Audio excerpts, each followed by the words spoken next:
Bismillahirrahmanirrahim. Assalamualaikum warahmatullahi wabarakatuh. Bertemu lagi dengan Umi Mimikawa dan Laila TV YouTube channel dalam Sirah Nabawiyah, membacakan kisah-kisah Rasulullah SAW. Saudara-saudaraku muslim semua dimanapun berada, anak-anakku, cucu-cucuku, saudara-saudaraku, sahabat-sahabatku semua dimanapun berada, semoga kalian selalu dirahmati Allah Subhanahu wa Ta'ala, diberkahi umur kalian semua, dan selalu dalam kondisi sehat walafiat. Dalam pandemi COVID-19 ini ikuti aturan pemerintah, protokol kesehatannya. Nah, jangan lupa like, subscribe, komen, dan sebarkan. Terima kasih.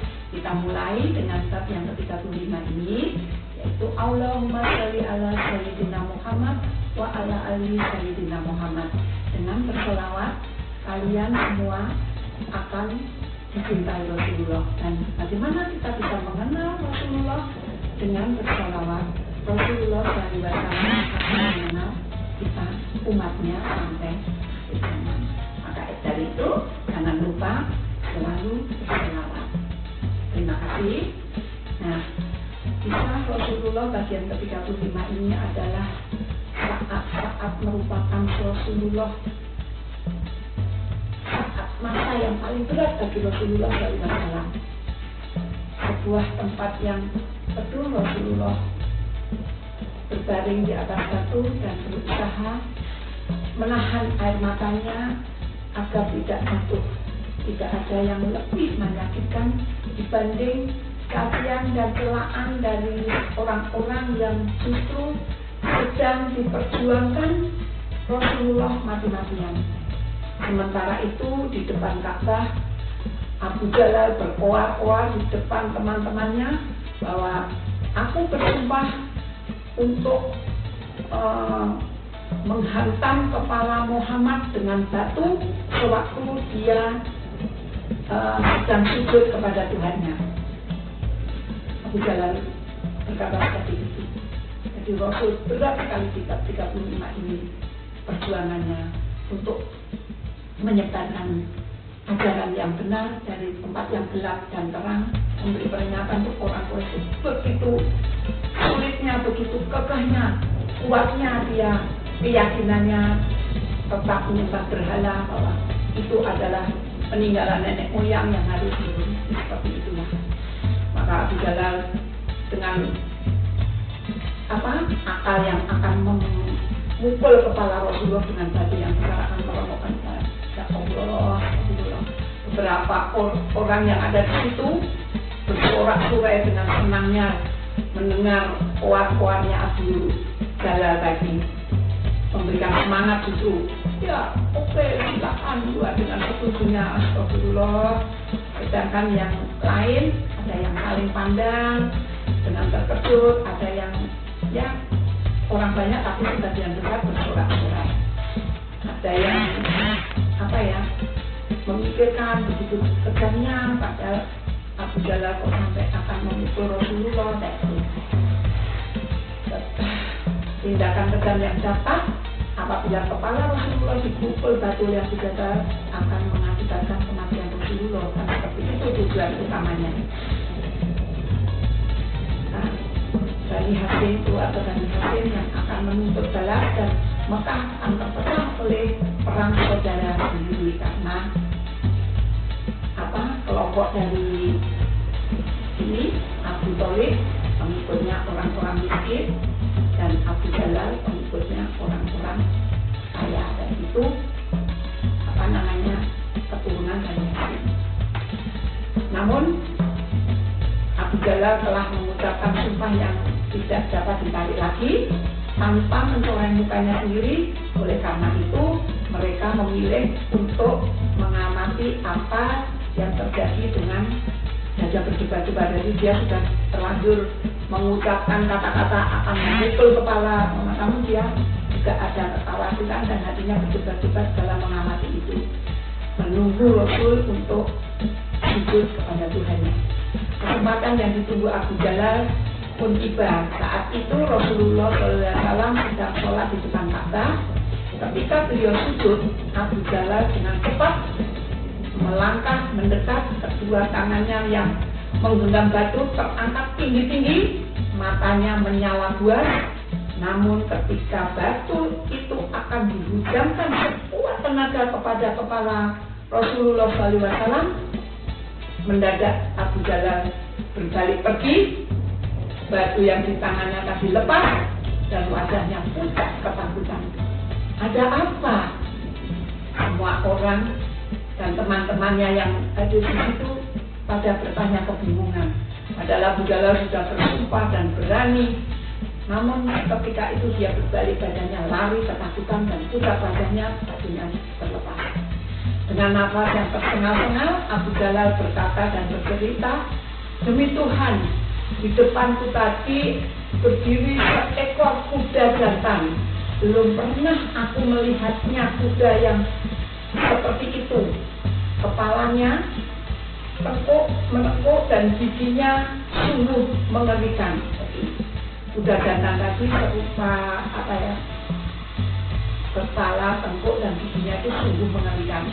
Aku yakin dia akan mengelangku seandainya batu tadi aku hantamkan kepada Muhammad, kata Abu Jalal. Itu bercerita kepada orang-orang yang pada heran kenapa tidak jadi dipukulkan, malah lari ketakutan dan kelihatan pucat. Abu Jalal pergi cepat-cepat untuk menenangkan diri. Orang-orang memandang Rasulullah SAW dengan heran dan takjub. Sementara itu Rasulullah tetap melanjutkan ibadahnya, sholat dengan sujud, dengan khusyuk. Wajah beliau begitu teduh dan tenteram. Orang-orang pada heran semua. Nah, orang-orang terus menertawakan Rasulullah. Setiap kali lewat itu dibilang pembohong besar, orang gila, tukang sihir. Padahal Abu Jalal sendiri sudah takut, tapi orang yang tidak melihat ketakutan Abu Jalal tadi masih saja mengejek Rasulullah dengan pembohong besar, orang gila, tukang sihir. Begitulah setiap saat Rasulullah diejek seperti itu. Namun baginda Rasulullah adalah manusia paling mulia, berakhlak tinggi, manusia agung pilihan Allah. Jadi beliau tetap sabar. Andai kata itu manusia biasa pasti sudah melawan. Makanya itu bisa kita petik teladan Rasulullah, kesabarannya untuk kita bisa mengikuti sunnah Rasulullah. Rasulullah mendadak berhenti melangkah, beliau berpaling dengan tenang menghadap Abu Jalal. Dengan sorot matanya tajam, Abu Jalal berhenti dan terdiam. Dengan wajah sayu penuh belas kasihan, Rasulullah memandang orang-orang kecil yang mengejeknya tadi. Seketika itu juga sorak-sorai pun mereda. Semua orang yang berada di sekitar tempat itu terpesona melihat baginda Rasulullah dengan wibawanya, takjub dengan padahal baginda Rasulullah tidak marah, hanya memandang saja. Itu orang sudah merasa ada wibawa, jadi takut sendiri sudah mereda, ya, sudah mulai mereda. Rasulullah baru kali ini mereka seolah-olah disadarkan betapa menyakitkannya ejekan-ejekan mereka itu diterima oleh Rasulullah. Sorot mata Rasulullah akan berkata, mengapa kalian mengejek aku? Rasulullah tidak marah, tidak mengudar mata. Sorot matanya saja sudah bisa menggambarkan mengapa kalian itu mengejek aku. Begitu. Bukankah aku sedang memperjuangkan menyelamatkan kalian dari kekejaman bangsa Quraisy dengan membawa Islam yang mulia ini? Andainya kalian tahu ejekan Abu Jalal itu tidak begitu menyakitkan bagi Rasulullah, namun justru ejekan para budak tadi sangat menyakitkan hati Rasul, karena Rasulullah sedang memperjuangkan para budak tadi. Kata-kata kalian itu kepada kalianlah Allah menyuruhku menebar kasih sayang. Jadi Rasul itu berkata, Allah itu menyuruh aku untuk menebar kasih sayang, mana Rasul tidak pernah membalas ejekan dari budak-budak orang miskin maksudnya yang sedang diperjuangkan tadi. Tanpa kata-kata pun Rasulullah SAW berlalu, orang-orang bubar dengan membawa perasaan masing-masing. Kata Rasulullah tadi sangat berkesan di hati seseorang budak perempuan. Ketika budak itu berjalan pulang, ia melihat Hamzah bin Abdul Muthalib datang. Hamzah itu adalah paman Abdul Muthalib. Ingat, waktu itu kan seumuran Hamzah dengan Abdul Muthalib, karena Abdul Muthalib agak kakek daripada Rasulullah menikah lagi, mempunyai putra Hamzah yang seumuran dengan Rasulullah SAW. Rasulullah dan Hamzah dibesarkan bersama, bermain bersama, dan menjadi sahabat karib karena seusia. Karena itulah Hamzah begitu menyayangi Rasulullah. Hamzah berjalan gagah dan bangga memasuki Mekah. Dia betul-betul laki-laki pertama dengan perawakan yang tinggi, kekar, dengan wajah yang angkuh. Hamzah melangkah sambil menyandang busurnya. Dia habis berburu. Orang-orang yang melihat pun berbisik kagum. Namun budak perempuan tadi merasa ada yang janggal. Mengapa orang segagah ini tidak membela Rasulullah, tidak membela Nabi Muhammad, keponakannya sendiri? Mengapa ia bisa setenang itu? Tahukah ia bahwa Muhammad keponakannya dicaci, dimaki oleh budak-budak, oleh orang yang lemah sedang diperjuangkan. Nah, yang Muhammadiyah pemimpin kabilah lain yang menjadi saingan Bani Hashim. Jadi Rasulullah selain diejek oleh para budak, juga diejek oleh kabilah lain, saingannya Bani Hashim. Pantaskah ia disebut sebagai pemuda perkasa yang pantang menyerah pada lawan, sedangkan ia tidak berbuat apapun ketika seorang keluarga Bani Hashim dicaci maki oleh orang. Dengan dada hampir meluap, budak perempuan itu menegur Hamzah, "Tuan, tidak tahukah Anda apa yang menimpa kemenanganmu itu?" Hamzah berhenti dan budak perempuan itu menceritakan apa yang dilihatnya. Dalam sekejap saja wajah Hamzah memerah. Tanpa berkata apapun, ia berbalik menuju Ka'bah. Dengan langkah yang bergegas, ia mencari Abu Jalal. Di depan Ka'bah, Abu Jalal bercerita kepada beberapa temannya, "Puasamu."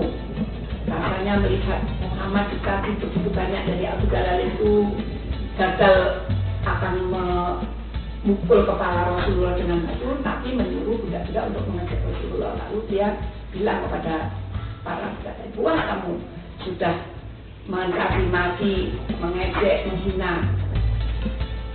Muhammad." Kalau diberi semangat sedikit lagi, bukan tidak mungkin mereka akan memukulinya. Teman-temannya terlihat ikut bersemangat, beberapa orang mulai ikut bicara. Tetapi mendadak semuanya terdiam dan memandang ke arah satu arah.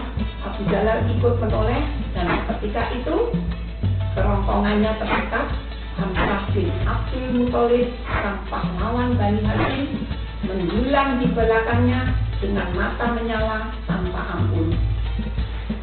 "Beraninya engkau mencaci maki keponakanku, beraninya engkau mengejek menghina keponakanku, yaitu Muhammad Rasulullah SAW. Padahal aku telah memeluk agamanya."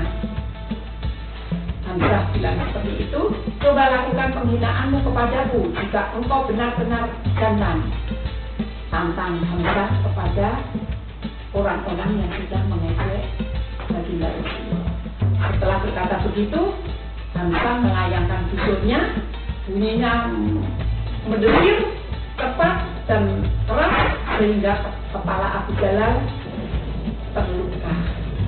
Beberapa teman Abu Jalal serempak berdiri, tampaknya perkelahian tidak bisa terhindarkan lagi. Ketika Abu Jalal melihat ini, ia mengangkat tangan dan mencegah teman-temannya Abu Jalal yakin dalam keadaan seperti ini Hamzah tidak akan ragu-ragu untuk membunuh. Maka Abu Jalal mengangkat tangannya, tanda menyerah, dan menyuruh semua orang-orang yang menghina Rasul tadi untuk berhenti. Dengan napas tersengal-sengal, Abu Jalal memegangi kepalanya. Dia berkata sambil menahan marah, kita tinggalkan saja dia. Aku memang telah mencaci maki kemenakannya. Mereka pun pergi dengan geram dan murung, namun hati Hamzah belum lega. Dia pulang dengan bimbang. Begitu mudah kutinggalkan agama nenek moyangku. Setelah melewati malam yang Hamzah dengan gelisah dan berdoa, ya Tuhan, jika Muhammad, Hamzah kalau manggil Rasulullah Muhammad karena kan kemenakannya, jadi istilahnya Hamzah itu pamannya. Jadi dengan gelisah Hamzah berdoa, ya Tuhan, apabila Muhammad itu benar, teguhkanlah hatiku. Jika Muhammad itu salah, jadi jauhkanlah aku darinya. Itu doa kita seperti ini. Hamzah menemui Rasulullah dengan sedih dan menceritakan semua kegelisahan hatinya. Lalu Rasulullah membacakan ayat-ayat Al-Quran. Pada perlahan hati Hamzah dipenuhi rasa tenang, haru, dan kagum. Dengan bulat hati ia pun berkata, aku menyaksikan bahwa engkau itu sungguh benar. Maka itu tampakkanlah agamamu ini, hai saudaraku, hai anak saudaraku. Bukan main bersyukurnya Rasulullah SAW. Ini Islam telah memiliki benteng yang kuat dalam menghadapi kekerasan Quraisy karena Hamzah pamannya telah memeluk Islam. Pada akhir tahun ke-6 kenabian, yaitu nubuwah, orang-orang Quraisy tidak putus asa. Mereka mempunyai cara lain untuk menekan perjuangan Rasulullah SAW. Yaitu kemudian seluruh kegagalan Hamzah dibaktikannya untuk membela agama Allah, untuk membela Rasulullah, untuk membela agamanya. Sehingga Rasulullah memberi Hamzah julukan istimewa singa Allah dan singa Rasulullah. Hamzah adalah komandan Sariyah yang pertama. Sariyah adalah pasukan muslim yang berangkat tanpa disertai Rasulullah. Itulah bab yang ke-35. Rasulullah merasa bahagia karena pamannya juga memeluk Islam dengan keteguhan hati, dan tadinya dia masih gelisah dan berdoa ternyata Allah memilih Hamzah paman Rasulullah menjadi muslim dan menjadi kepala pasukan Sariyah yang dimiliki singa Allah dan singa Rasulullah. Demikian kisah bacaan Rasulullah bab 35. Apabila ada tutur kata yang salah, kurang berkenan, mohon dimaafkan. Terima kasih. Wassalamualaikum warahmatullahi wabarakatuh.